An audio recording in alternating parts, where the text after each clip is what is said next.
குட்டீஸ்களே, இன்று நம்ம ஒரு வன ரகசியத்தை தெரிந்துக்கலாம்.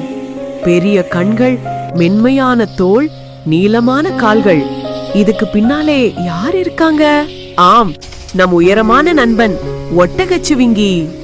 ஒரு காலத்துல எல்லா மிருகங்களோடவும் சாதாரண அளவிலேயே கழுத்து இருந்துச்சு. ஆனா ஒரு பிரச்சனை, சுவையான பச்சை இலைகள் எல்லாம் பெரிய மரங்களின் மேலதான். கீழே இருக்கும் இலைகள் வறண்டு போயிடும். ஒட்டகச்சிவிங்கி தினமும் மேலே இருக்கும் இலைகளை பார்த்து, ஆஹா, இத சாப்பிடணும்னு நினைச்சது.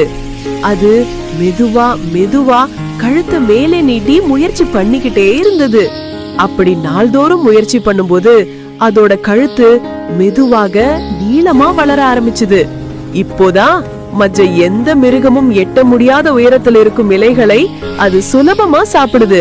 இப்படித்தான் நம்ம ஒட்டகச்சிவிங்கி நீண்ட கழுத்தோட மிருக உலகத்துல தனி ஸ்டைல உருவாக்கிக்கிட்டது. குட்டீஸ்களே, ஒரு விஷயம் மட்டும் நினைச்சுக்கோங்க, சின்ன சின்ன முயற்சிகள் தான் பெரிய வெற்றிகளை உருவாக்கும். நீங்க முயற்சி செய்யணும், முடிவு நிச்சயம்.